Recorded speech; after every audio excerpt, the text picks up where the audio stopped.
Excuse me if I may interrupt for just a moment. Hi, I'm Janine Lauschat, and this is the 1095th edition of Motorsports Unlimited. Well, 2008 is finally starting to look like we're going to have some nice weather. During the last several weeks, we've been reminding you the summer car show season is coming, the boating season is coming, the motorcycle season is coming, and the racing season is coming. What if we left out? Airplanes! Bill's often said you'd have a hard time finding a more pleasant way to spend a day than at your local small airport. To give you an idea of what we mean, let's turn the clock back 10 years when we first took you to Morris Airport. Perry Williams, you're on! Sport aviation. The Midwest is dotted with some local airports that have become meeting grounds for aircraft enthusiasts. You can find anything from Piper Cubs to high-tech composite construction, state-of-the-art flying machines.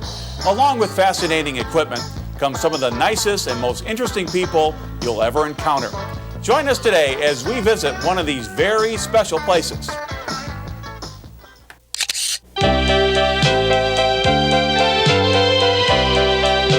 We are in one of Motorsports Unlimited's favorite places, except we are not where we usually are when we come down this way.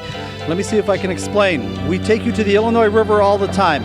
Sometimes we do snowmobile programming along the I&M Canal, which runs right along the Illinois River. Sometimes we do boating on the Illinois River. We've taken you to Jack Cunningham's place, the Seneca Yacht Club, the Hidden Cove Marina, Snug Harbor, William G. Stratton State Park, all of these wonderful places. Well, in order to get there from downtown Chicago, you take I-55 to I-80, make a right turn on I-80, take I-80 to, is it called exit 47? Am I saying it wrong?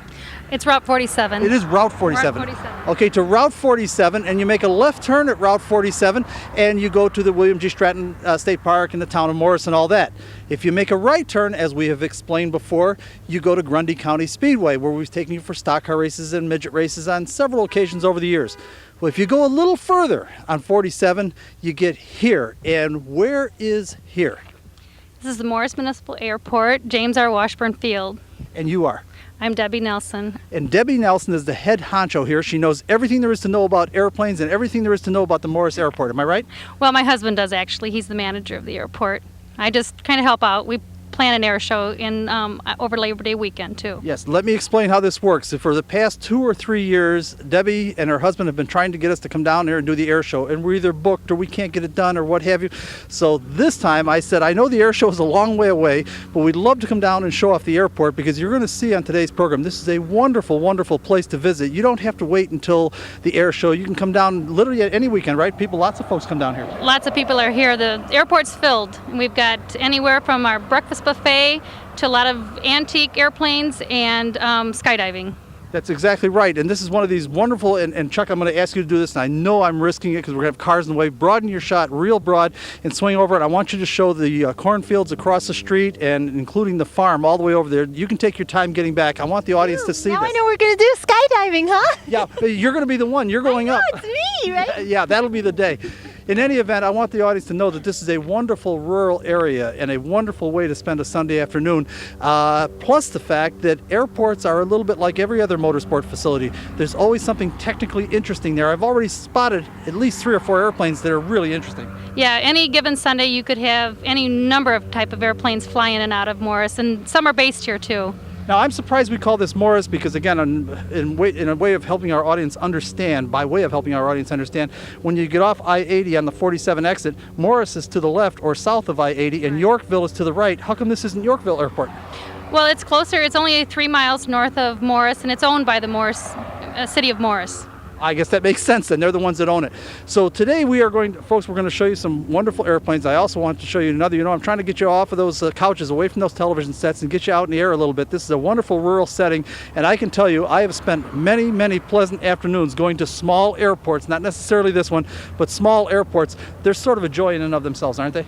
Yeah, they really are. And we've also, I didn't mention before, have a flight school that's run by Gene Littlefield. He used to fly air shows. And Littlefield, the name is famous. Yes, Gene Littlefield and his wife Cheryl Ray.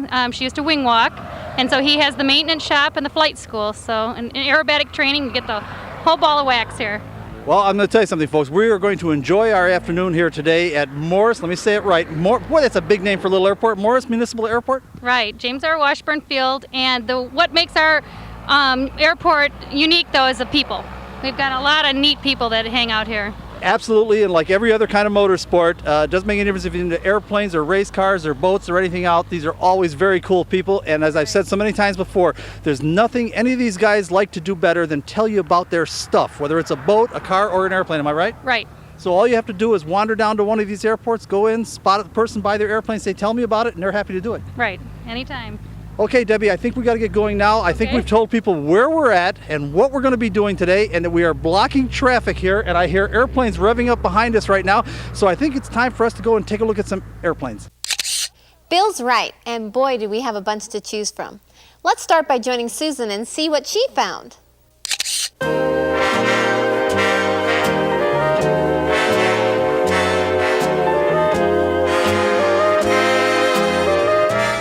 I don't know a thing about airplanes, but we're going to find out some stuff today. Now, hello, sir. What is your name? My name is Aldo Lucchesi, And where are you from? Broadview, Illinois. Okay, why don't you tell us a little bit about your airplane? Well, it's an Aranca Champ. I located it at New Lenox Airport, and it was a basket case, and So you've restored it? yeah, I restored it. And So what year is it? well, I restored it in, bought it in '78, and I finished the restoration in July of 1982. Okay, can you tell me a little bit about the things that you did? What parts did you work on? Was it the engine? Was it the body?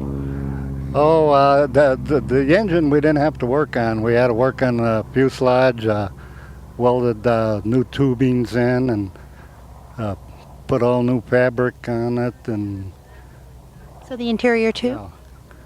That sounds great. Well, let's see what Bill has to say about all this. Well, one thing I have to say, nicely done, Susan. The one thing that I have to say about it, first of all, is this an Aranca Champ? Aranca Champ 7AC. The Aranca Champ is probably as famous, if you're into airplanes, as famous as the Piper Cub, right? Yeah. Yes, in fact, kind of from the same era. Yes, from the same era. Was the Aranca fully aerobatic or no? No, not this one. Okay, somewhere. You can do loops and spins with it. That was about it. Well, that's pretty close to being fully aerobatic. No. No, you don't count a loop? Well, a loop, it's aerobatic, but in the spin was required to do in order to get your pilot's license back in them days. Okay, what year aircraft is this? I know she asked you already, but I couldn't hear. 1947. 1947. Again, these were famous after World War II airplanes, correct? Yes. That's exactly right. Four-cylinder? Yes. How much horsepower? 65. Okay, so roughly the same as a Cub. Yeah. Yeah, competitive with the Cub. Yeah. In fact, I learned to fly in a Cub. Is that right? Yeah. Well, again, anybody you don't even have to know about airplanes to know about the Piper Cub. Everybody knows. Somebody had a question. Yeah, I'm wondering, what is the oldest airplane at this airport? Oh boy, great question. Would you know? Right now, oh, probably the Aranca and the Piper Cub over there. Well, Stearman, that's an old airplane. Right. The one thing the audience should understand about airplanes is they don't truly get old because they are constantly gone over and reconditioned and refurbished and everything. That even though this is a 1947, it's still quite an airworthy aircraft and all the rest of it because they've been upgraded. Not just upgraded is the wrong word, but they've been gone through so many times over the years. Am I correct? Yeah. Yeah, we give them a lot of tender, loving care, you know. Absolutely. And how often do you fly this aircraft? Oh, just about every weekend in the, Really? in the That summer. often? And when I was younger, I used to fly them in the wintertime too. But now, the old bones don't take the cold anymore. But the airplane could. Yeah. I'm sorry, somebody had a question. Yeah, I'm also wondering, as far as with these airplanes, I mean, how many people go on them weekly? How often what type of traffic do you have with people riding them? I think you're mistaken. You're a private aircraft owner. You're not taking people for rides or anything. No. This is just, you just happen to keep it hangared here. I take friends out for a ride or that. Right. But I'm a private pilot and I can't charge, you know. Right, hold on. Yes? I just meant like how often, I mean, people come here to take their plane out. Kind of like when you have boats at a dock, a lot of The same times they're thing. just staying there at the marina. I will or- guarantee you there are Okay. some people here that probably never take their airplane up, and there are some people here that are up 3 times a week. Yeah. Yeah, it's just like boats. Depends on the thing. Okay. Now, Donnell, is any of this making any sense to you at all? No. Do you know anything about airplanes at all? No, I don't. Well, by the end of the day, you're going to know all about airplanes. Do you know why an airplane flies? Yes, I do, kind of. What? I know that it has to do with the air current underneath the wing pulling it up. Is that correct? Yeah, he's Top of the wing. Flying over the wing? Essentially what you have, just step out here and I'll explain it real quickly over here by the wing. Okay. What makes an airplane fly is not the engine, as a lot of people think. You can turn the engine off and keep on Right. flying, it's just you have to keep going down. But what makes an airplane fly, step over here so the audience can see along with you, is if you'll notice on the bottom part of the wing it's relatively flat, and the top part of the wing is kind of a curved surface. When air flows over the wing, part of the air goes under the wing, part of it goes over. This air has a shorter distance to travel because of the curve of the wing on top. This air has to speed up in order to catch up with the air that's coming out the other side. When you speed up the air, it creates lift. It'll create a low pressure area, and that creates lift. The more wing you have or the more speed you have, the more lift you develop. And that's The same way that birds fly, basically. exactly the same way. See, you knew more than you thought you knew. And by the way, if I didn't get that right, you know a lot more than I do. Did I get it kind of right? Yeah. That's how airplanes fly, and during the course of today's program, you're going to find out how they fly, and you're going to meet a lot of great guys like this. How long have you been an aircraft enthusiast? Ever since I was a little kid. Okay, so about what, 10 years ago? So, I have a question. 75. Well, I'm 75. You're 75 and you're still flying every week? Yeah. Oh, that's Wow. wonderful. Go ahead, Donnell. So I was going to ask, the engine basically acts as the primary means of getting the airflow going? Now, the engine acts as a way of moving the craft forward, but it doesn't provide lift. What provides lift is the power. To get it off the ground? no, it makes the airplane go forward, and then air over the wings creates lift. And when you're Right. going forward fast enough to get enough lift, it lifts the airplane off the ground. Have I got it? And you're the right. expert. Yeah. Okay. I Okay. have a question. With older airplanes, does it have the same kind of rules, kind of like older cars, where they can get away with things with environmental, like they don't expect them to be as up to date with? Well, my guess would be is that the aircraft have not come under yet the government as far as pollution and all that. No, there's nothing like that. In any event, I want to thanks for spending a little time with us. 75 years old, still goes up every week. This is what we call an enthusiast, but we've got a lot more to look at, so don't go away. Next, Bill told Donnell to find an airplane that caught her eye and see what she could learn about it.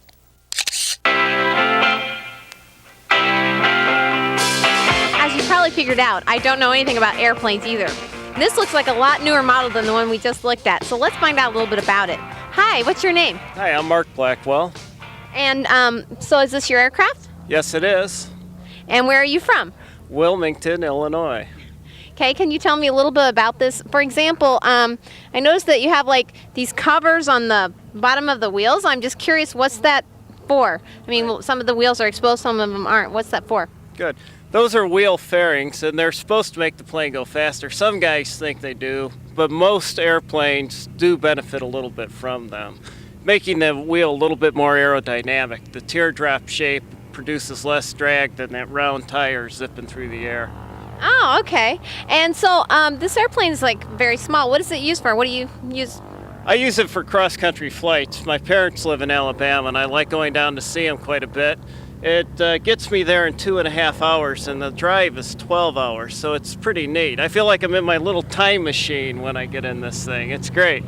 Wow, that's great. That would be a kind of handy thing to have around the house, huh? Okay, Bill, do you want to come in and ask him some technical questions? I sure do. As a matter of fact, before we get to the technical parts of the things, tell us what kind of, no, please step right back where you were. We want to be able to see the airplane. Tell us what kind of aircraft it is. It's an RV-3. It's an experimental aircraft, meaning that it was built by an amateur. And I don't know the gentleman's name that built this airplane, but he did it in his garage, I was told.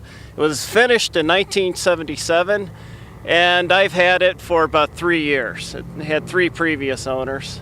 Yes, we should explain to our audience that an experimental aircraft is anything that is not built by a manufacturer. Anybody that, and I'm telling you, there's some absolutely exquisite, including this one, experimental aircrafts. Don't be turned off by the word experimental. That just means that it wasn't built by Cessna or Piper or something like that. Absolutely. And as you see, going to some of the major air shows today, and the local air shows like the one held here at Morris, there's a lot of fine examples of excellent home-built aircraft. What you have to remember is when a guy's building that airplane, he knows whose butt's going to be in it. It's going to be his own. And most of the guys that are building today are engineers or carpenters. They're used to working with their hands. In addition to that, it's also true that when you build an aircraft, the FAA has to come out and inspect it from time to time during the process. Absolutely, to make sure that you're going right along. Now, this is a kit-built airplane, meaning that Dick Van Grusen out of Oregon, he designed this aircraft and manufactures the kits. And it's really an easy airplane to put together. It does take some time. It takes around 2,000 hours to build this airplane. But for most people, that can translate into about 4 years of part-time evening work, and you can put one together. Okay, give us an idea of the performance capabilities. I was very impressed with this airplane. And Chuck, if you show the audience a shot of it, it has almost a racer-like look to it. Very clean, very fast. I was impressed with the figures. I want you to tell the audience about the performance numbers, including the horsepower, because there's relatively little horsepower. Absolutely. The engine is 150 horse Lycoming. It's an 0320 is the designation. This engine is used in a lot of Cessna Skyhawks. So the Skyhawk is a 4-place airplane. That gives your audience some idea of the amount of horsepower in here. It's pretty good horsepower for the size of the airplane. I chose to buy an RV because it has all-around capabilities. But what are the performance numbers on it? It can land short field. It's got a landing speeds of around 50 miles per hour, but it also cruises at 185 miles per hour. That's a tremendous envelope. That is a tremendous amount of speed for a 150 horsepower Absolutely. Airplane. I'm trying to think of the last Piper, I think it was a Cherokee I flew in, which was a 6-cylinder engine, and that was just barely a 200-mile-an-hour bird and had nearly double the power you've got. That's right. When you can get more than a horsepower or a mile per hour per horsepower, you're really in a high-performance aircraft. So in aircraft terms then, like we like to think of 1 horsepower per cubic inch when we're building engines for race cars and things like that, you guys like to think in terms of 1 mile an hour per horsepower as far as having a clean airframe. Absolutely. That's the start. If we can go 150 miles per hour on 150 horse, that's where we'll start. Let's go from there. Now we're going 185 on 150 horse here, and some guys do much better than that. This one's a little dirty, meaning that there are some aerodynamic things that can be done to it to make it faster. And let me show you what they're talking about. Chuck, you're probably too far away for this, but if you can, come in here and take a look at these Phillips head screws on the spinner on the prop. Can you see that at all, Chuck? Is it noticeable that the screws actually stick up above the surface? Is that, yes, he's nodding his head. That would be considered, that's what you're talking about when you say dirty. That's drag. That's drag. Absolutely. The ones on the front are flush. Chuck, if we're not chasing you around, you can come here. You can see a couple of them here are flush. But if this were extremely clean, if he had knocked himself out in this, every screw, every rivet on it would have been flush with the surface. Absolutely. And then you wouldn't call it dirty. That's correct. That's Okay. a great observation. And the other thing that you can easily see, you can see the air cleaner here sticking out, and that's sort of a speed brake. That's what That'll slow you down. Oh, absolutely. The later model RVs, this one first flew in 1977, and the guys that have been finishing their aircraft for, say, the last 12 years have a much slicker aerodynamic fiberglass air inlet down here, and it gives them about 7 to 8 miles per hour. So as in NASCAR, and he's wrapping me up, as in NASCAR, speed comes from aerodynamic efficiency. We'll have to get to your question in the next one. I know you had questions. I'm sorry. We're out of time on this thing, and thanks for spending some time with us. Thank you. Airplanes are eye-pleasing and, as Bill just demonstrated, technically interesting. Now, before we go any further, let's take a moment for we girls to introduce ourselves. Hi, I'm Susan Russell. And I'm Donnell Jesnick. Now let's get back to the airplanes. Join me as I inquire about one of the larger aircraft we encountered.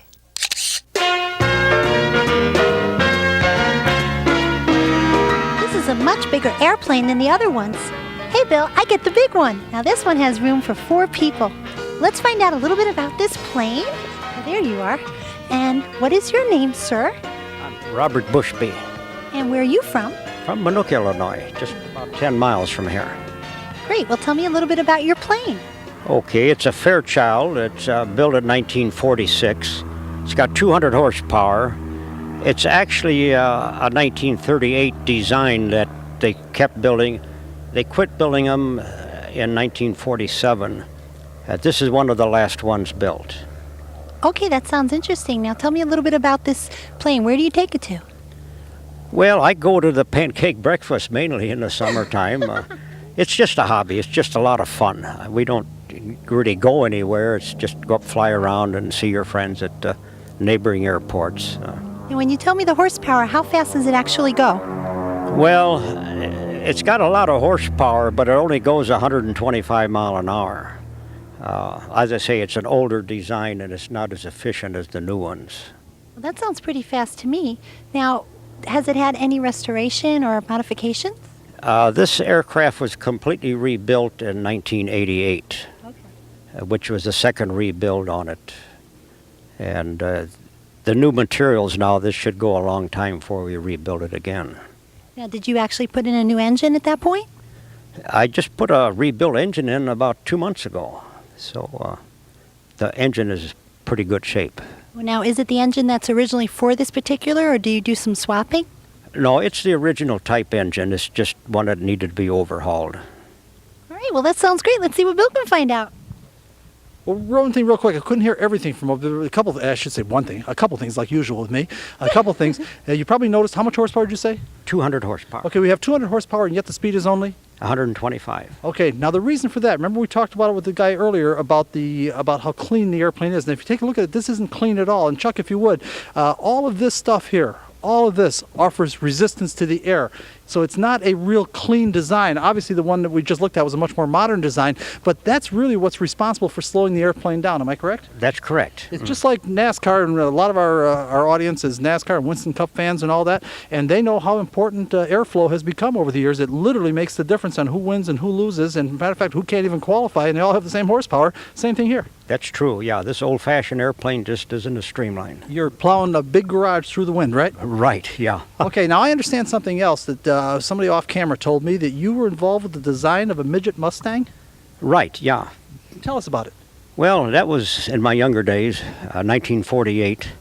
It's similar to the one you just interviewed, except it's a little smaller and a little faster. You were the designer? I designed it, and I produced the kits for the builders. How many kits did you produce? Oh, I don't know, 3,000 probably. We also had that's incredible. You're going way too quick past that. That's an incredible achievement. First of all, I want to congratulate you. So you're one of these fellas that produces these kits, like the RV that we just looked at, that people build and are called experimental aircraft. And it's kind of a way of doing airplanes now, because you almost can't manufacture them anymore because of the product liability and all that. Right, that's very true. That's why the home building has really gotten to be popular. Okay, one other thing I want to point out is just about everybody here that we're going to talk to today is going to have some kind of an EAA thing. This hat says EAA. He's got a jacket here, and on the back of the jacket it lists every EAA convention. That's Experimental Aircraft Association. That is literally their God organization.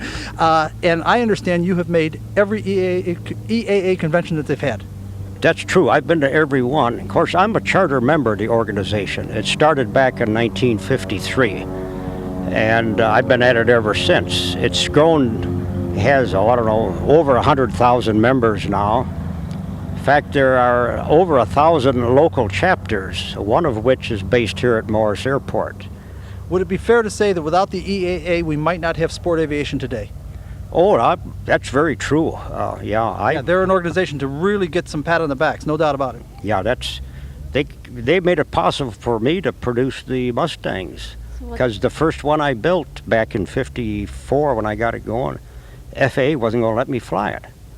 So the EAA went to bat and got the regulations changed. And You're exactly right. The EAA has many, many wonderful stories. And literally, without the EAA, if there was no EAA, we wouldn't have sport aviation. You had a question, Donnell? So the purpose of the EAA is to back up the people that fly and to really help is the legislation? Everything. They're involved in legislation. Believe me, there's lots of pressures to close the small airports and keep the small guy out of the sky and have it be just for commercial traffic and all that sort of thing. A very wrong-headed view. And the EAA steps forward and represents the little guy in aviation. Fair enough? That's true. They have, I wouldn't say a lobbyist, but they have officers in Washington who keep track of the new regulations so we can analyze them and convince them that some of the regulations are no good. It's really a voice for the sport aviation flyer. Yes, Susan. I wanted to say that it's probably a really exciting moment when you start that and it goes and it actually takes off. But I'm wondering, what are the things that you need to test? After you put the kit together, what are the essential things to know that this is going to work, that this is really going to fly? Let me answer part of it. Part of it is during the process of building an aircraft, you were required to have the FAA have an inspector come in from time to time during the progress of the aircraft. You are exactly right. Like any other motorsport project, it is an absolute thrill when these guys first start the motor, and beyond that, more importantly in this kind of thing, is when they actually take off. Anything else is that you're looking for on the construction process? Well, a fellow who is building from a kit or a set should really pay attention to and don't deviate from the drawings. Don't make changes on your own unless you're an aeronautical engineer, because these kits that are on the market have been completely engineered and tested, and they're safe and they're as good as any store-bought airplane. And in some ways, maybe better. Well, probably better, because there's been tender, loving care went into building it, see. Absolutely, and like the fellow said earlier, that he's the one that's going to have his fanny sitting in the seat. That lets you... You'll pay attention. You pay attention. Well, listen, I want to thank you, first of all, for sharing your wonderful aircraft with us. How many airplanes do you have? I have two. I have that military little one down the line there. Well, you must have a midget Mustang somewhere. I got one at home in process of... I was going to say, come on, you're the designer and the builder of the kit. You've got to have at least one. Well, I've built about 4 of them, and, you know, like any other hobby, you sell it and move up to something bigger and better. And, well, talk about bigger. That's one thing we noticed about this aircraft, and hopefully, Chuck, you're showing it to the audience as we stand in front of it. This is a much larger aircraft than what we've been looking at, and that explains why it has 200 horsepower but only 125 miles an hour. It's a big plane. We've got a lot more to show you today, folks, so don't go away. Everyone we encountered was friendly and more than willing to share their aircraft with us. All expressed a willingness to chat airplanes with anyone that stopped by the airport. I found the people as interesting as their airplanes. Well,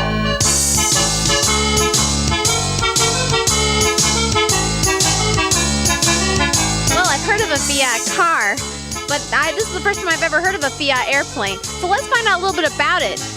This is the gentleman over here that's going to tell us all about the airplane. Hi, sir. How are you today? What's your name? Rudy Frasca. And can you tell me where you're from?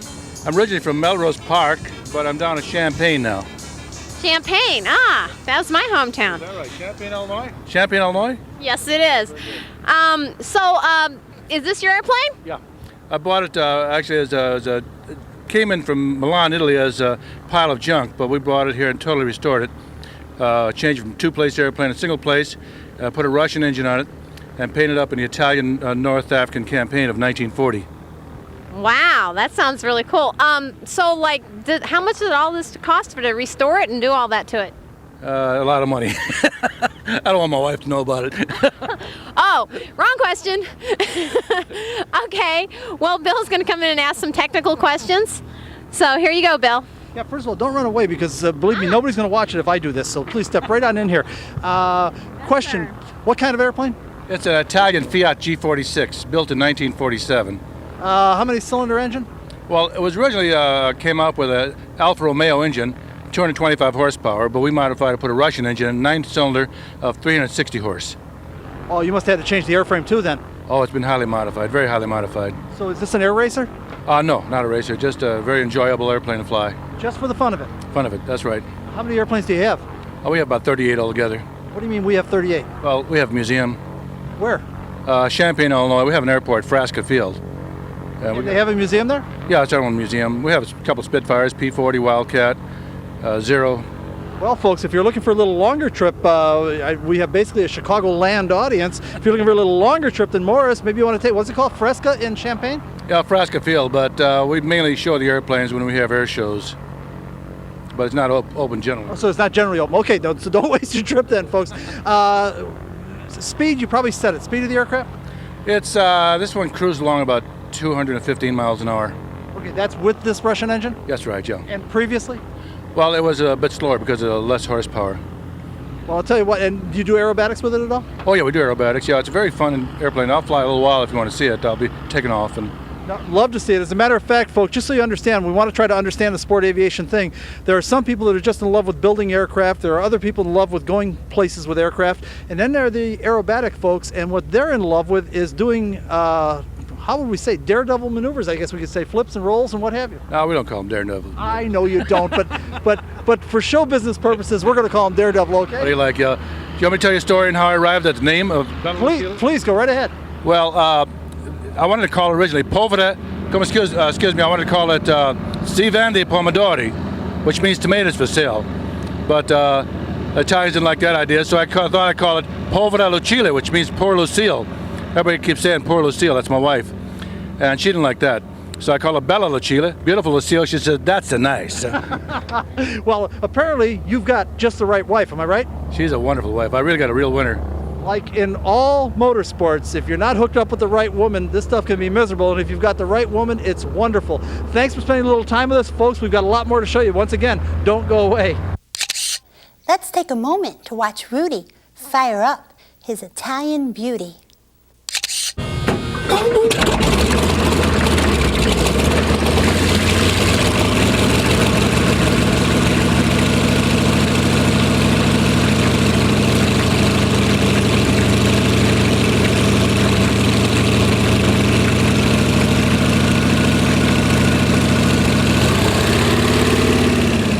I love this show.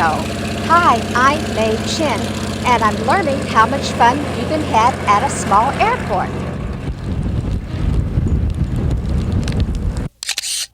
Of course, we have to show you this beautiful aircraft in flight.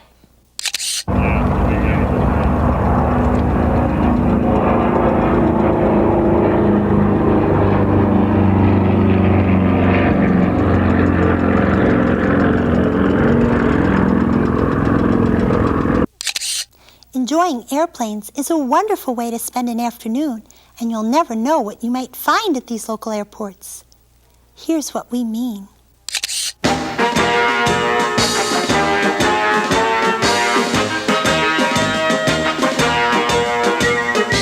Well, look what we found. Even at what I would call, and to me it's kind of a small airport, even though this is a much bigger airport than I expected when we came here, I thought it would be like a little grass flying field, and it's actually quite a large paved runways going in different directions and all that, but it's small compared to O'Hare or something like that. But even at a small airport like this, look what we've got. Chuck, broaden your shot. Take a look at all the gorgeous yellow aircraft behind us. We have a professional flying stunt team. Am I saying it halfway right? Let me get your names first. You are? Rick Gretz From? Naperville. And? Hank Krakowski from Wilmette, Illinois. And? Gary Donovan, Atlanta, Georgia. And? Lou Drendel from Naperville. And? Jim O'Donnell, Naperville. Okay, we've got somebody's, I see the numbers on a shirt. We got a 6, a 2, a 2, a 5, and another 3. Where's number 1? Who can I talk to? Who's going to be the spokesperson? You're going to talk? Okay, tell us, what have we got here? This is the Lima Lima flight team. We're from Naperville, and we are a professional aerobatic flight team. And what we do is pretty similar to what the Thunderbirds and the Blue Angels do. We have 6 airplanes, and we travel coast to coast on the air show circuit. How do you happen to be here today? Debbie asked us. No, I think that's wonderful, because when we came, because we're here, I'm going to tell you something. When we came in, we weren't quite done setting up, and these guys made a wonderful pass. And I can tell you, the yellow aircraft looked gorgeous against the blue sky. They made an incredible pass, let the smoke go, and all peeled off in different directions. It was beautiful, and we weren't ready to roll. I couldn't believe it. Let me tell you, we're so dazzled by all this pink that we're going to make another pass when we leave. Will you do it really? Oh, that'll be wonderful. This is, if you've never seen an air show, folks, really, you've got to really treat yourself. And I know, by the way, I know about the EAA. I've been to the EAA convention and all that kind of stuff. But I got to tell you, I like it much better at these small airports, because you get a whole lot closer to the folks that actually do it, and from my perspective, of course, as a technical guy, to the airplanes that actually do it. Tell us about the aircraft you use. This is a Beechcraft T-34 Mentor. It was built in the 50s for the Air Force and the Navy. It was a primary trainer. These airplanes have all been modified. They've got bigger engines than the original ones and updated avionics. So basically, this is a souped-up T-34. And how long have you guys been flying together? Because what I saw was really wingtip to wingtip. You must do this all the time. This will be our 12th season as a team. And how often do you fly together? We practice every weekend, Saturday and Sunday, and we've got some really dedicated guys. Gary here comes up from Atlanta every weekend to practice with us. Well, I'm going to tell you something. It shows, because that was very, very precise. And folks, if you're going to get into flying, don't go wingtip to wingtip like that. That's not a great idea until you've been doing it as long as you guys, right? Well, and you practice. Yeah, it takes a lot of practice, especially as windy as it is today. One last question. The air show here that's going to be here, do you know the date? The date is always the Labor Day weekend, isn't it? I guess that's why we never. Debbie, Please remember, this material was shot 10 years ago. If you would like to attend the Morris Air Show, call for current dates. Absolutely wonderful because you can get a whole lot closer to the folks, and it's a more intimate experience. It's a little bit like the people that got to see the Rolling Stones when they played at that little cafe in Chicago instead of at Soldier Field. It's a lot cooler, isn't it? Yeah, this is one of the great local air shows. It's well run, well organized. They have great acts, and it's a wonderful place to come and perform. It's a wonderful family event. You have a lot of family-oriented side things, foods, entertainment, so forth. And I can tell you because I take this trip a lot because I put my boat in the Illinois River a lot. And it's exactly the same distance to here. You just make a right instead of a left on 47. And I can tell you it's exactly 1 hour and 15 minutes from downtown Chicago. So it's easy to get to and to find. Real quick, why aerobatics? Why not? Okay. It's there. It's the only way to fly. Come on, I'm giving these guys a couple extra seconds to think. We got to have a more creative answer than that. Why aerobatics? It's about as much fun as you can have. Go ahead. I thought you were going to finish that, but go ahead. Oh, they stole all the good answers. You get to be next to the beautiful women. That's right. There you go. Now there's a question. Anyhow, folks, I hope we can get this done today where we can show you a little bit of these guys in action. It's really something special. But again, we've got a ton more to show you. So again, don't go away. We're coming right back.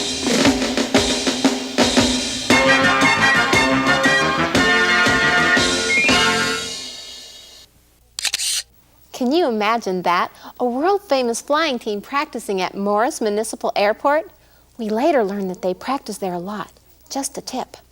Now, let's move on to an interview that Bill seemed particularly excited about.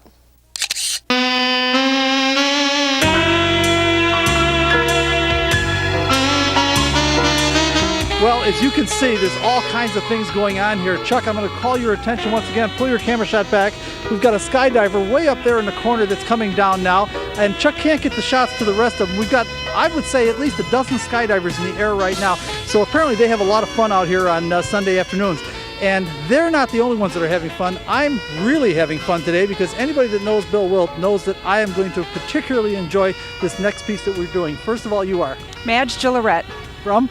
I fly out of DuPage Airport in Chicago. And? Barbara Brink, and I fly out of Waukesha Airport in Wisconsin. And guess what? These two guys have a website and everything. Tell us who you are.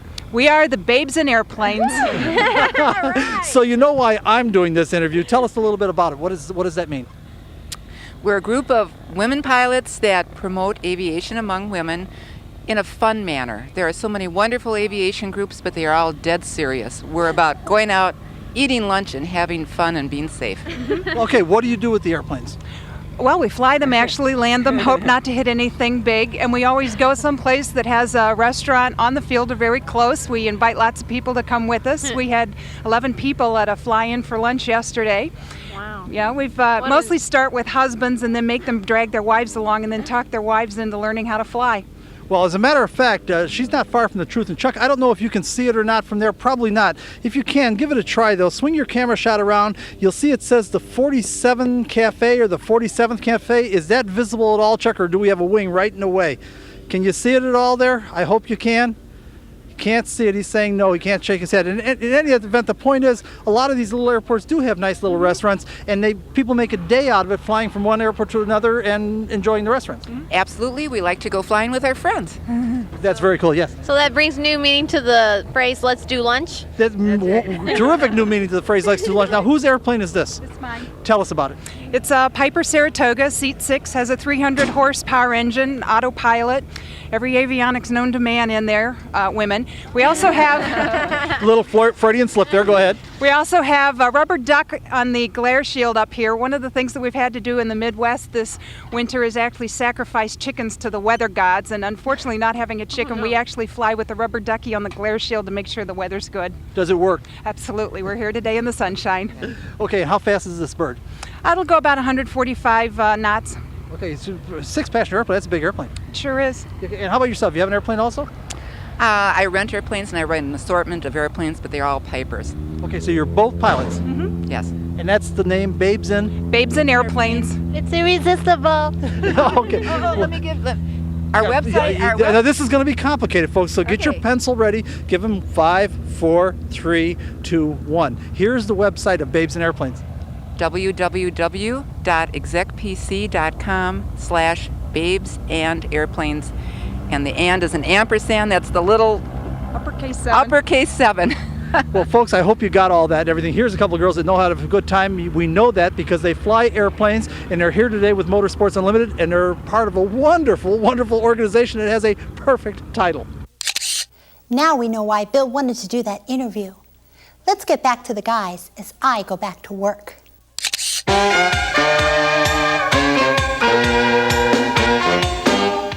We've got another kind of airplane we're going to learn about, but first let's meet its owner.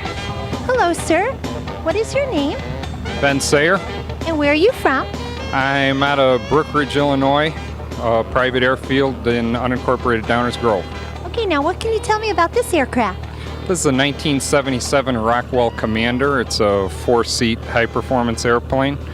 Carries a 260-horse Lycoming engine, retractable gear, and a variable pitch prop. Okay, now what year is that? 1977. Are you the first owner of it? I'm the actual third owner of this aircraft. Now, have you done any restoration on it? Yeah, we've put a new interior in it, and outside of buffing it and polishing it, that's about it. It's original paint. Plane's only got about 750 hours on it. Now, does it have any special features? It's a full IFR package, radio package. It is a Magellan GPS.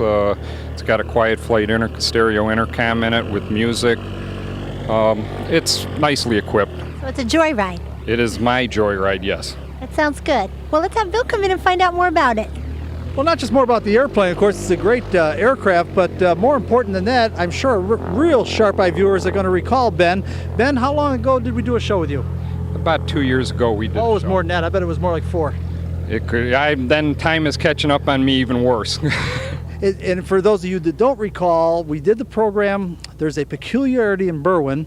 On Ogden Avenue, there's 3 shops. There's Weimer Machine, there's Custom Cars. Is it Custom Cars Unlimited? Custom Cars Unlimited. Custom Cars Unlimited and Ogden Top and Trim Shop, and they're all literally on the same block, and they all work together, and they do full restorations. And as I recall, the way it worked is Custom Cars Unlimited takes the cars in there, tear them down, do all the body work on them and all that sort of thing. The interior gets sent down to Ogden Top and Trim, and all of the mechanical parts get sent to Weimer, and your Weimer Machine. Correct. I'm Ben Sayer from Weimer Machine. Right, and then all the parts get reassembled, and you've done some restorations for some really famous people. Yeah, we've done quite a few that I really can't mention. I'm not at liberty to mention. I was going to say that. This is real peculiar, but yeah, believe me, famous athletes and all that, they just don't want to be mentioned, right? Correct. We're not at liberty to put names out. I understand that completely. So anyhow, this is the machine shop end of that little trilogy, if that's the way to say it, for complete auto restorations and all that. Now, I've got one more thing I want to do here for a minute. Dennis, if you would, come on out here, please. Yes, please, come on out here. Step right on over here, please. This isn't going to make any sense, folks, except I had an opportunity to, first of all, introduce yourself to the audience. Dennis Radwanski. And? Dennis Radwanski. Yes, Dennis and Dennis. And these guys are heavy-duty airplane guys. They also, they're neighbors of yours, right? Correct. And what this is one of these, where they live is one of these little suburbs that's actually all around a landing strip where they have, each house has its own hangar with it and all that. And I think Ed Renzi is one of the neighbors, isn't he? Yes, he is. Yes, you met Ed Renzi on Motorsports Unlimited a few weeks ago, the former president of McDonald's and the guy doing the number 83 ARCA stock car team. Also lives, in fact, his place, his hangar is probably full of stock cars right now. Yes, it is. Yeah, that's what I figure. Anyhow, this is one of those communities that actually revolves around the airport. And Chuck, I'm going to bring your camera shot over here if you would. Take a look over there at the bi-wing airplane, the one that has, and I know you can't see colors in your monitor, but it's the bi-wing airplane right in front of the thing that says office, and I think there's a little kid kind of running right at it right now. That happens to be a Christian Eagle, which is a famous aerobatic airplane, one of the prettiest around, home-built aircraft, and Dennis built, that's not the one that he built, but Dennis took me for a ride in the one that he did build some time ago, and I can tell you it is an absolutely flawless piece of work, and I wish we had it here and you didn't bring it. No, we haven't flown it much this year, but we will next week probably. Yeah, and Dennis has the distinction, I should say, most of those houses have one hangar attached, right? Yes, they do. How many have you got? 2. 2, and they're full of airplanes. Anyhow, I just wanted to bring you out here and give you credit for that. Trust me, and you built the entire thing. Yes, I did. This is an incredible piece of work. You really have to see it. Now, last time we saw this guy, he was only about this high, and you were doing radio-controlled airplanes. Have you moved up to these now? Yes, I have. That's mine right on the other side of Donnell, 2 airplanes down. Is that right? So you fly your own aircraft now? Yes. Well, Cessna 182. Well, congratulations. As you can see, we don't have to worry about this young man. He's going to be just fine. As a matter of fact, that means for anybody involved in motorsports, this stuff is way too much work if a person's going to be a troublemaker, right? Right. This takes a lot of time. How long did it take you to get your license? Probably took me about 6 months to get my whole license. I could have sold it when I was 12, but legally you have to wait till you're 16. And then just went through everything with a couple of my neighbors and a couple instructors and finally got finished. So I think you would agree that sport aviation is for everybody, young and old. Yes, it is. Everything around everything. I agree. So we've just did Babes in Planes, so we know it's for women. We know it's for young people. We know it's for, I guess, old people, if I could point at myself. There's a little something for everybody in sport aviation. Anyhow, Ben, good to see you again, my friend. And this is purely by accident. Didn't know these folks were going to be out here today, and they didn't know I was going to be here. But we've got lots more to look at. Again, don't go away. Lots more to look at is right. So let's move quickly on to the airplane belonging to the man that runs the airport.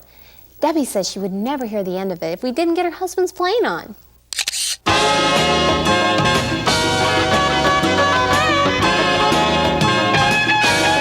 Well, this plane says Sid Nelson's Air Shows, so I'm wondering if this is Debbie's husband's plane. Hi, Debbie. Is this your husband's plane?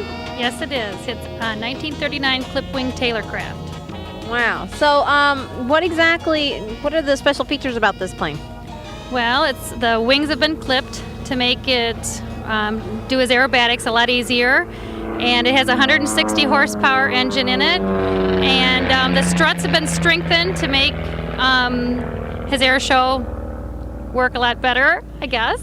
And what's special about his act, though, is that he limbos underneath a 20-foot high ribbon that's strung across the runway. And he does this while he's inverted to a limbo music. And then he comes back and they lower the ribbon again to about 15 feet and he limbos under the ribbon again. And then they will lower the ribbon one more time and he comes back and slices through the ribbon. And it's all the time he's inverted. Wow, that is really cool.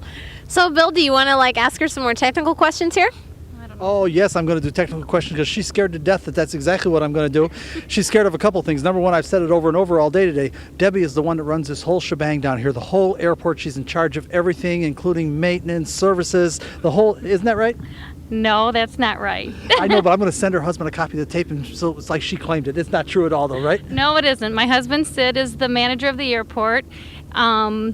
He also flies air shows all summer long, and we also farm.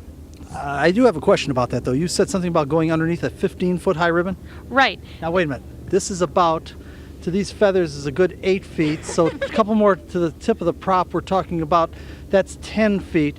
You're talking about with 5 feet to spare on the ground, upside down? Upside down. I've got the pictures to prove it. And you're flying? My husband's flying. I thought you said you were doing it. I'm not doing it, no. I'm teasing just once again. That sounds almost impossible, by the way. It looks impossible. Well, he makes it look easy. That's the impossible thing about it. I can't believe is that when he does it, he makes it look so easy. And guess what? Debbie doesn't have a license. You don't fly. No, I don't. I've taken a few lessons, but I haven't, flown. One flyer in the family is enough? Right. He says I'd take the keys anyway and fly myself, so take his airplane. Well, yeah, I'm sorry. Wait a minute. We got a question. Go ahead. No, don't you ever get scared that your husband's going to get hurt? Well, at the beginning of the season, I usually am a little scared, but he's such a professional and he does such a good job that, I have all the confidence in the world in him. And Donnell, you're going to find as you participate in Motorsports Unlimited, but all the wives and girlfriends of motorsport participants have exactly the same anxieties. It doesn't make any difference if they're doing 200 miles an hour around the speedway at Daytona or 240 miles an hour around the speedway at Indianapolis. All the wives have their hearts in their mouth, right? That's exactly right. And they have to have confidence in their husbands, that's for sure. Now, I have one more question again, Chuck. Show the audience this great airplane because it's so colorful. I can't think, what a wonderful way. We've had a wonderful time here today to spend an afternoon. It really is just such a pleasant surrounding and all that. But I want you to tell me about the tower, the beacon tower that we have here. And Chuck, don't try to go for this now, but we'll get a shot of it afterwards. This is kind of an interesting story. Well, Charles Lindbergh used to fly off that tower or the beacon when he did his mail route a long time ago, and it was on a farm just north of the airport about, maybe 10, 20 miles. They moved the beacon down here to the Morris Airport, and it's been here ever since. Well, we have so many distractions here today, and Chuck, there's no... Parachuting is so cool. I want to do that. I parasailing, so I could do this. Well, we'll see. She can't even do snowmobile, but we'll see. And there's no way we can show you this right now because it's shooting directly into the sun. There's another dozen parachuters. Absolutely. The planes never run into these guys? Nope, not yet. It seems like they stay right inside the pattern. There's a pattern, and they land, and the parachuters stay right inside that pattern to avoid the aircraft. Well, it's very cool to see, folks. It's like somebody throwing rose petals out, and all the airplanes, I guess, have to sort of avoid these guys. Yes, I'm sorry. Well, I was just going to say that if anybody wants to see Sid fly this airplane during our air show, he'll be flying on September 5th and 6th. Yeah, I was going to say, I made sure we got... Once again, this material was shot in 1998. Please call the Morris Airport for current information. Step right out here. I want you to step right out here because I know she'll love doing this. If you would, look at our camera. Don't go away, folks. We'll be right back.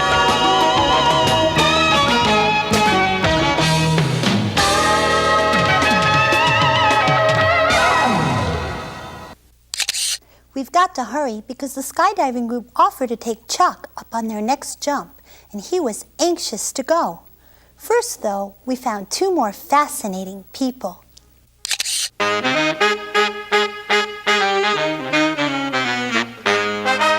Well, we are having a great time here today at this Morris Airport, and we've got to hurry with this piece because we've just found out that our guy Chuck Hitzenthaler is going to go up with the skydiving airplane and get some shots of the skydivers tumbling out, and he's dying to do it, so we don't want to deny him that opportunity. So real quick, what I want to tell you here, we've got a couple of great stories. First of all, this gentleman is the one that owns this aircraft that we opened our shot on. We're going to talk to him in a second, but beyond that, we've got a fella here that, as hard as it is to believe, is more afraid right now than he was a few years ago. I guess it was a few years ago when he was flying with the Flying Tigers. That's right. Stop scaring him. What's the matter with you? Who scares them? And you are? Frank McCarter. And you flew with the Flying Tigers? Yes. How long ago was it now? That was back in 1943, 44, and 45. 3 years? Yeah. A lot of missions? Yes, 60. You enjoy it? Yes. Wouldn't have traded it for anything, I bet. I was scared to death at the time, but I enjoyed it. Well, I'm sure it's an experience that would be impossible to relate to people. That's right. Okay, but it was kind of fun. Oh, wonderful. Okay, don't run away. We'll talk to this gentleman. You are? Anthony Urbanski. Where are you from, Anthony? Joliet. Tell us about your aircraft. Well, it's a Smith mini plane. It's a home-built airplane, and it was built in 1974, and I had it for 14 years. How often do you fly it? Oh, maybe 50 hours a year. And how old are you? 81. Absolutely unbelievable. Frank, if you don't mind me asking, how old are you? 76. And you come out all the time? Yes. You fly still? This is my second home. I don't have a license now. I had one 50 years ago with the military, but I fly with a lot of friends here. You still like coming out to the airport? Well, yeah, every day. And at over 80, you can still fly? Yeah. Boy, I'm telling you, folks like this, I really don't mind getting older. See what we mean about finding fascinating people at local airports? Now let's get to that skydiving group.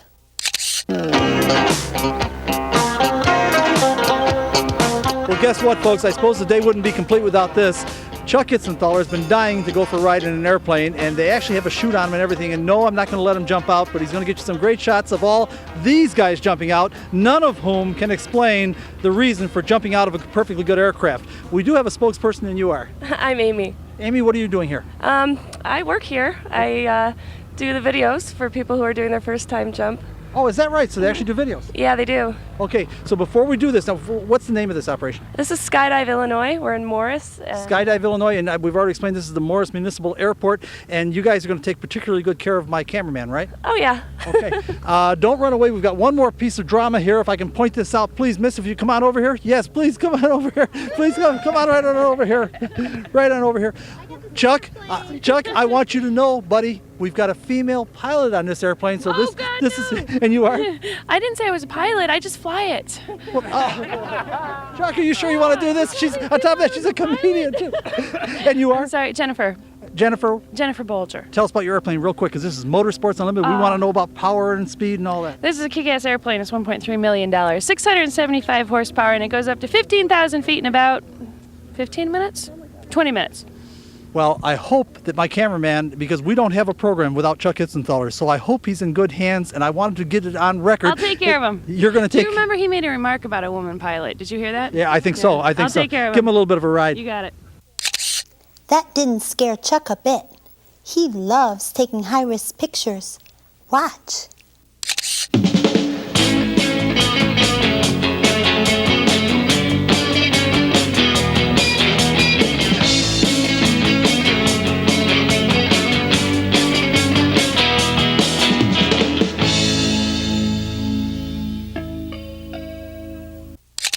As it turned out, Chuck said Jennifer was a wonderful pilot and he was totally confident in her. Now, we know we don't have time left to show you the next interview in its entirety, but when you have a chance to meet and interview a world-famous pilot like Gene Littlefield, you take it. Well, look who else we found at the Morris Municipal Airport. This is hard to believe. We When he didn't says have his time name, for the you'll know entire immediately Gene who it is. Littlefield Please tell us who interview, you are. so we put it in a Gene later Littlefield. program. Let's see if I can squeeze in an acknowledgement of those who helped update and digitize this classic episode of Motorsports Unlimited. May Chin, Art Lauschat, Samantha Bentley, and me, I'm Janine Lauschat. We knew we couldn't get the whole interview in, but we promise we'll show it to you in its entirety on a later program, because we're out of time, with only enough left to acknowledge the fine work of our award-winning production team, including Chuck Itzenthaler, Sue Cassanda, John Papke, and Tom McGrady. Special thanks to JBTV's Jerry Bryant. Music is created for us by Fireside Recording Studio in Westchester, Illinois, and by independent artists Roger Pauley and Jerry Herbert. Of course, we have to take a moment to thank the stars of this edition of Motorsports Unlimited: Susan Russell, Donnell Jesnick, and our host, Bill Wildt. Me, I'm Perry Williams, urging you to consider dropping by your local airport. You'll be fascinated by the people and their aircraft. We promise. Thanks for watching. See you next week. This program made possible in part by support from J.C. Whitney & Company, located just off I-80 at the Utica exit in LaSalle, Illinois. This program made possible in part by support from Jimmy's Red Hots, located on Grant Avenue and Pulaski Road in Chicago. This program made possible in part by support from the Chicagoland Toys for Tots Motorcycle Parade, held on Western Avenue in Chicago, the first Sunday in December. This program made possible in part by support from ABC Auto Parts, located on Ashland Avenue at 138th Street in Blue Island, Illinois. Motorsports Unlimited is produced by Bill Wildt, president of the Motorsport Advancement Crusade. This program made possible in part by support from Bridgestone Firestone and your local Bridgestone Firestone tire retailers. This program made possible in part by support from Copy That, located in the County Farm Plaza at County Farm Road and Army Trail Road in Carroll Stream, Illinois. This program made possible in part by support from PB Food Products, located on 47th Street at Western Avenue in Chicago, Illinois. Motorsports Unlimited was created to raise public consciousness, understanding, and appreciation of the motorsport community and their activities. You can contact us by email at msutv.com, or you can write to Motorsport, P.O. Box 66242, Chicago, Illinois, 60666. We enjoy hearing from our audience. Please let us know what you think. Next week on Motorsports Unlimited, it's the Dome Show. That's the Bridgeview Sports Dome, and you know what they have in there? All kinds of great cars, as once again, the folks in Bridgeview host the Tweener. Not exactly winter, not exactly summer, but in between. The Dome makes it possible to ignore the unpredictable spring weather, and it worked perfectly. Check it out next week on Motorsports Unlimited. So that's it, another edition of Motorsports Unlimited and the lovely ladies of motorsports. And be with us next week because we'll have something real exciting. Bill Wildt's going to have the lovely ladies, and just about anything can happen right here on Motorsports Unlimited. Every week at this time, we bring you the best in motorsports. So be seeing ya. Bye-bye. And keep on rocking.